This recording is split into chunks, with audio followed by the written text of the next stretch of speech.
So welcome to our garden talk for October. Can't believe it's October.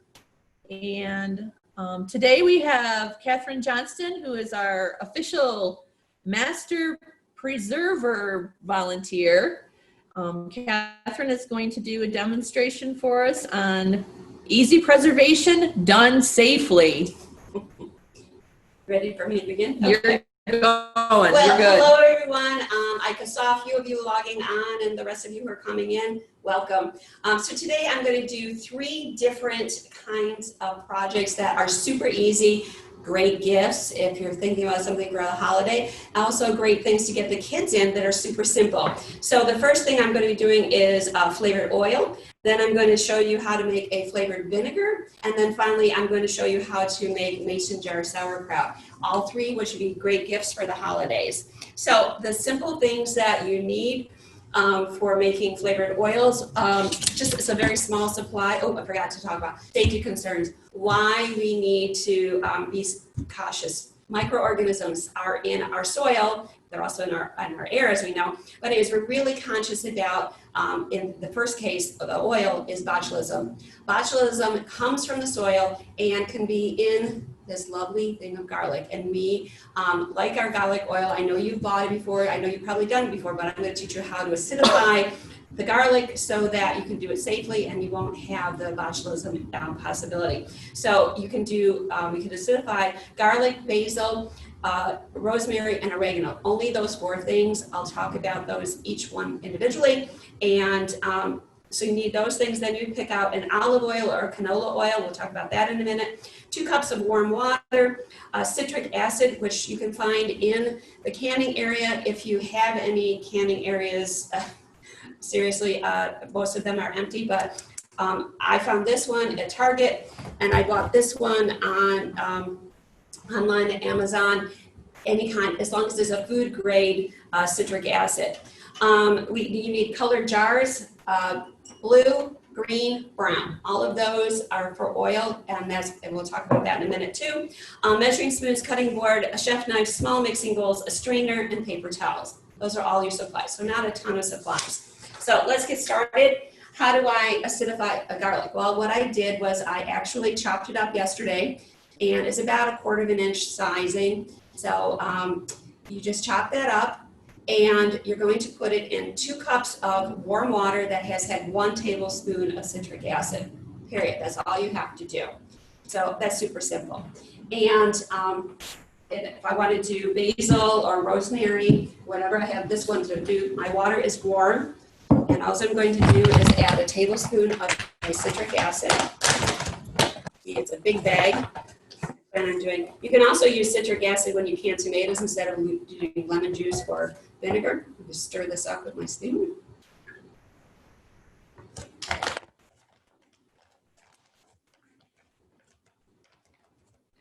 And then I'm going to put my pre-washed basil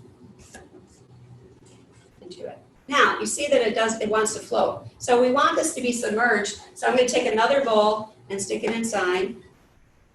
And it's going to sit there for 24 hours. So the garlic sat in the acidified water since yesterday. This is going to sit for 24 hours. I'm just going to set it aside. And tomorrow I can make a basil oil. So now what I need to do is find my strainer. And all I'm going to do is strain my garlic.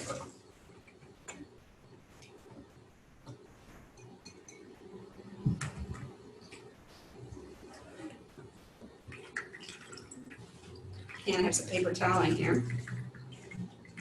You don't want to add water into the oil, so.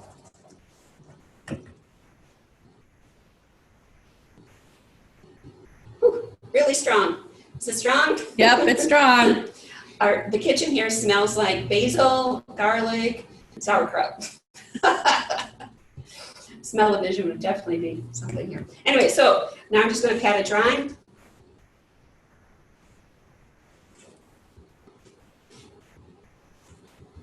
And this is so, you're going to be like, oh, she did this so fast.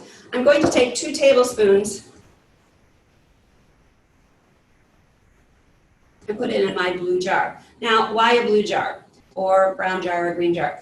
What happens is oil degrades very quickly, and if it hits, when the sun hits it, so you want to put it in something that is of a different color, and so therefore it'll last longer.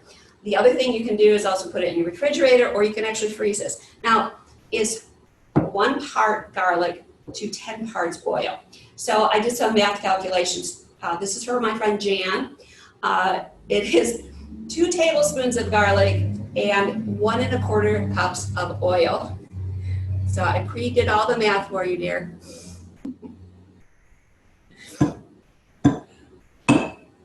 Now, depending how strong you like it, depends on how many days this is going to sit. It's going to sit out on your counter in the darkest area of your kitchen, anywhere from 1 day to 10 days. You can taste it, put a little piece of bread, and taste it to see how strong it is. If you don't like it really strong, only 1 day, or whatever. Then you're going to strain that, and then you can store it. I have another one that actually came from an oil company, and I saw a lot of them online. I was very amazed. But anyways, that's all you have to do. So tomorrow I'll be doing the same thing. I'll be measuring out my basil. Problem is, here's the one negative. You cannot mix garlic, basil, and rosemary. You can mix basil, rosemary, and oregano because the ratio is the same, but you cannot mix the garlic in with the others. So, because their ratio is different of the acidification. So anyways, so that is the end. See, I just have to mention, I'm trying to think, did I miss anything? The only thing I need to talk about is the final words on flavoring your oil. So keep them separated, the garlic and the herbs, and then finally store it in a dark color jar. Okay, so the second great thing to preserve in your kitchen is flavored vinegar. And I've been doing this for years, and I didn't even know I was doing it right, and I didn't know I was doing anything wonderful, but except for the taste. This is my favorite. It is a chive blossom vinegar, and unbelievable, yesterday I went out and I had 2 chive blossoms, and this is what results. It's a light pink. And so it's all about the blossom. I do put in more than they suggest because I like it strong. So, and you'll get used to mixing and matching. And if you go to my source and you get that book, it gives all different ideas of fruits and vegetables and all different kinds of things that you can make for a flavored vinegar. So I'm just doing oregano today. So the things you need today are just your herbs, fruit, vegetable. You can also use dried spices. Vinegar, you have choices of apple cider vinegar, white wine vinegar, rice wine vinegar, and a wine vinegar. All of those are wonderful. Each one, however, has a different taste to it, will also give a different flavoring to what you're doing.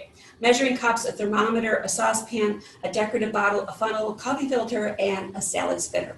Those are just the things you need. So what do you need to do first? So this would be the jar that I was going to store it in. You're going to be sterilizing this jar. It takes about 10 minutes in boiling water. You also need to sterilize the cork. It's best to use a brand new one. And what you do with this, you don't soak, you just dip it. Keep dipping it 4 or 5 times in your boiling water to get that to be sterilized. I won't be doing this today, so I just set this aside. Anyways, and then I'm going to, that's the first thing to do, and then you're going to wash your herbs. Now, you're supposed to wash them in bleach solution. It's 1 teaspoon to 6 cups of water. I pre-wash them ahead of time, but I need to dry them off a little bit more. So I'm going to put it in my salad spinner and just give it a couple of spins. This is the fun thing for the kids to do. They'll spin them and they'll be dry. So I have my herbs all dry. And then you're going to put them in the jar. Okay? It says about 2 or 3 sprigs. So I already have a few in there. That's all you need. Okay. Set it aside. And then you have your vinegar. I've already heated it up and it was 190 degrees. And then some. It's only supposed to go up to 190. It's cooled down to room temperature now. So all I'm going to do now is take this and pour it, hopefully, into my jar. And I pre-measured out 2 cups. I guess I boiled some away. So guess what? We're all done.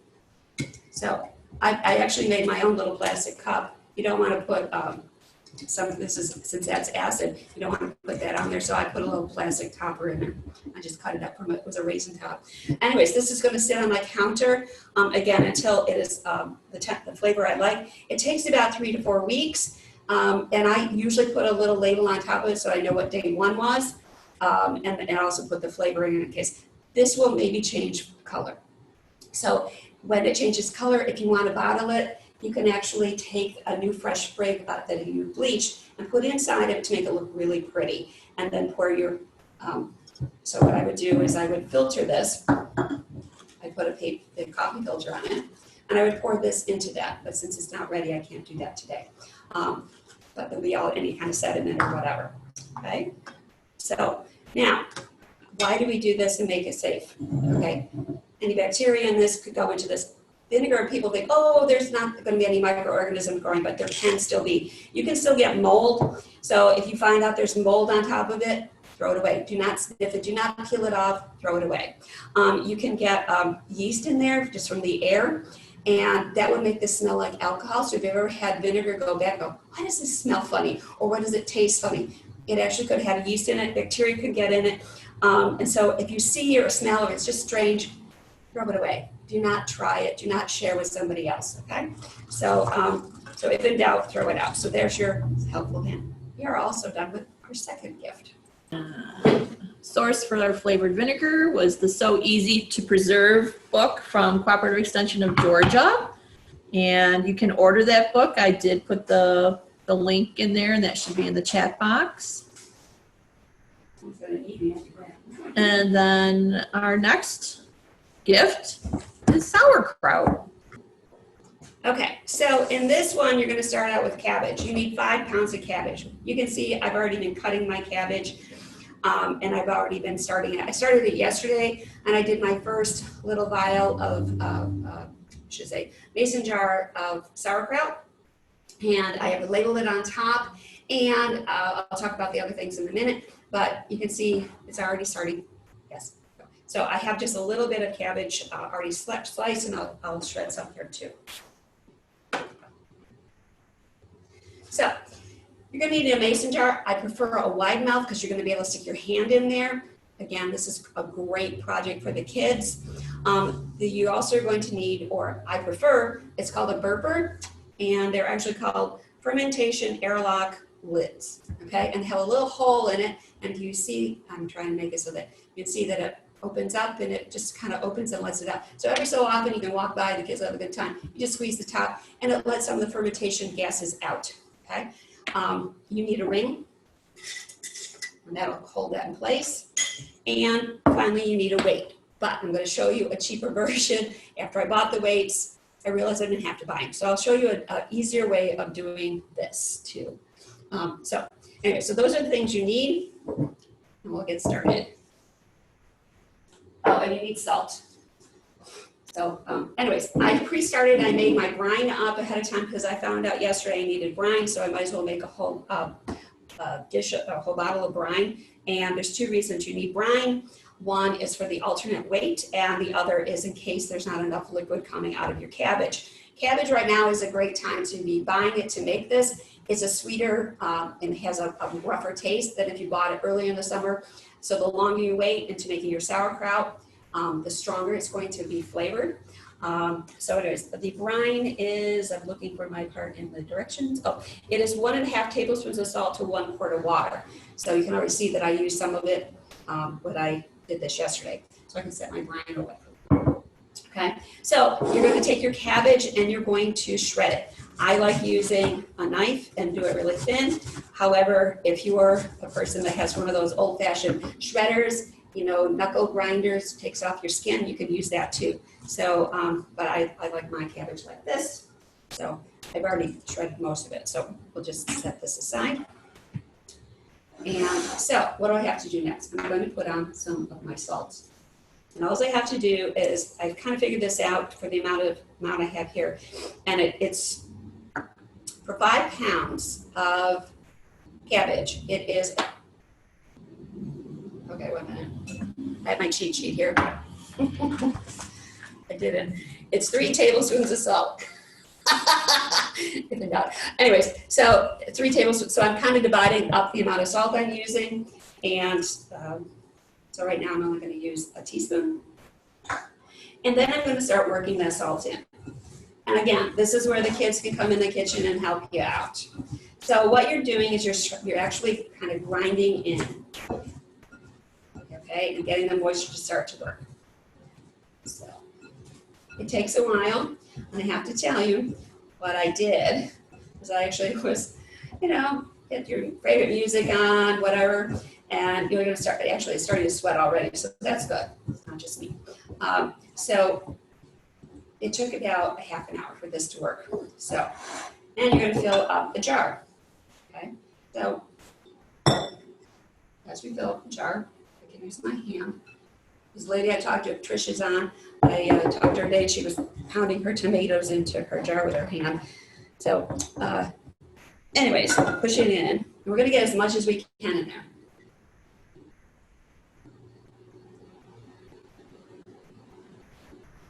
And you can fill it up, pretending this was packed in, you can fill it up right to there. So it's a good 2 inches from the top.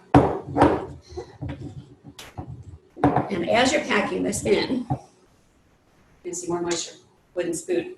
This is just so much fun. Now they have an actual thing that's called a tapper. And yeah, you can buy that, you don't need to. Why buy something you don't need when you have a wooden spoon at home? And you're just pounding it in, packing it down, and also making that salt work a little bit more.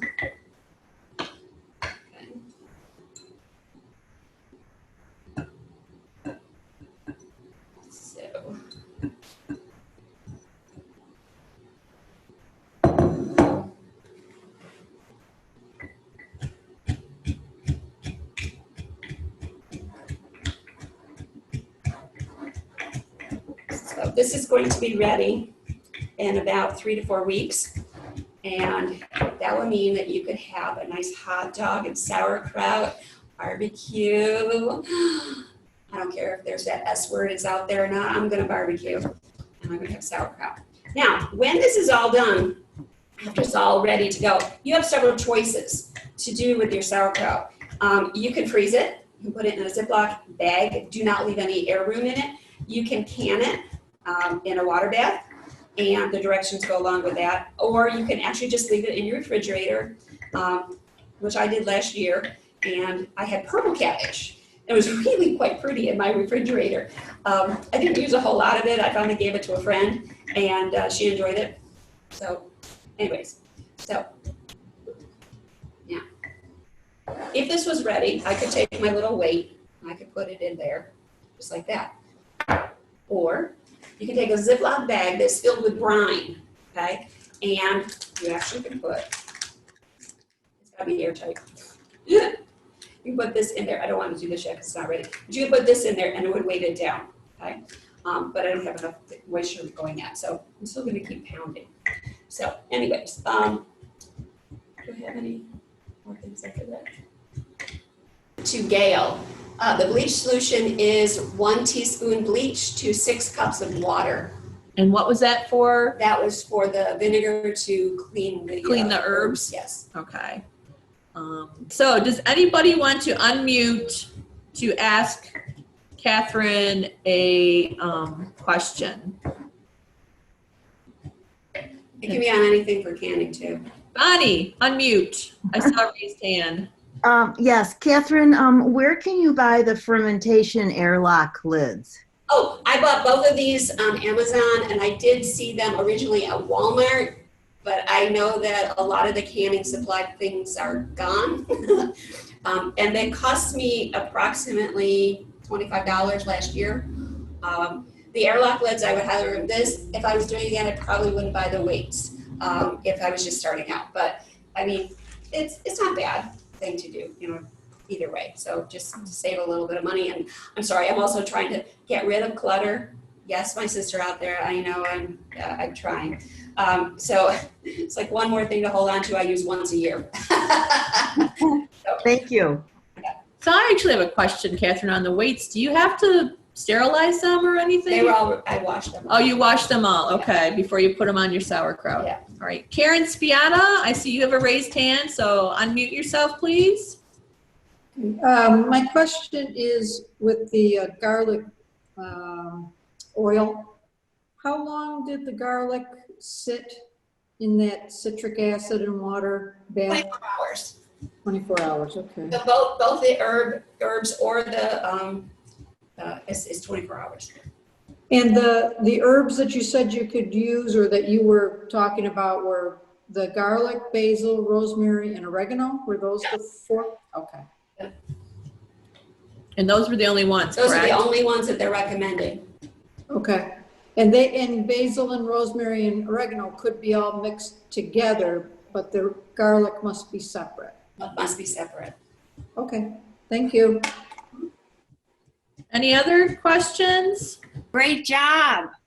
Can you hear me? Yes, we can. My question is, how would you make fruit flavored vinegar? Okay, that one is in the book that we suggested. I can send you that information, especially since I know your address. But to anybody else, if you would like the page that gives that, I can copy it and send it out. But there's all different ones, and they actually recommend like a mint with a blueberry, and some of them were very interesting sounding. And by the way, don't tell your husband because he might be receiving some of that oil for Christmas. I'm sorry, you're on speaker and he's been watching you. Mark, you don't know anything about this. All right, so if anybody's interested in the fruit flavors, again, call us or let us know and we'll get that information to you. I know we didn't cover it today. Ann, did you have another question? Okay. Lois Marvin, you have your hand raised if you would like to unmute and ask your question. I think I am unmuted. Can you hear me? Yes, we can hear you. Okay. This has been great, and I look forward to the recipes, but I did have a question about the flavored oils. Do you recommend any particular type of oil that you prefer to use? There was a big discussion about that when we did this class back last year or the year before. It depends on what you like. If you like the light flavored olive oils, use those. I like the olive oils versus doing any other kind of oil. Canola oil is also recommended. Both olive oil and canola oil do not degrade as fast as vegetable oil or corn oil. And also corn oil has a really strong flavor. So I myself I'm not really recommending that one. It just happened to be on sale. And so I have to tell you, I do buy a lot of my oils over at the farmer's market. There's a guy there that has a connection with Italy. So anyway, so yeah, just whatever it is your favorite kind of olive oil, go ahead and use that. And when you send the recipes out, you had said there's different parts of garlic per oil versus the other kinds of herbs. That will be in the recipe, is that correct? Yes. Okay. And if you need me to do calculations for you, I can do that. I have to say, I had to really think about, 1 to 10. I didn't want to have to measure out 10 tablespoons. So I finally did some mathematical things coming up with what I, kind of Right. Okay. But I can do that for you too. Thank you. I have a little bit more to do with the sauerkraut. I actually, well, you probably can't see it, but it is getting moisture. It's about here. So if I wanted to finish, rather than having my kids do it, I'd probably put some of the brine on it, and so that it has to be submerged. But other than that, I'm done. And then just to let you know, in December, we're talking about doing gifts from the kitchen. And one of the gifts is going to be an Oreo muffin that I can tell you I've tweaked. I made it a little fat. So as much as the Oreo muffin can be a little fat. And I haven't quite figured out what the other gifts will be from the kitchen, but it's something to look forward I think to. the person sitting in the room with you should be the taste tester. Well, just, there's going to be the magic oven. The stuff is coming out, so sure. As long as I'll have that long glove and I'll hand it over to you. So I thank everybody for attending. I think we did pretty good for our first live demo. So thank you, Catherine. Thank you very much. I know it was a lot of preparation. To Nancy, the answer is 24 hours. How long herbs and bleach? 24 hours. Okay. Anybody else? All right, I am going to stop the recording, but if you have another question you want to ask, please feel free to do so.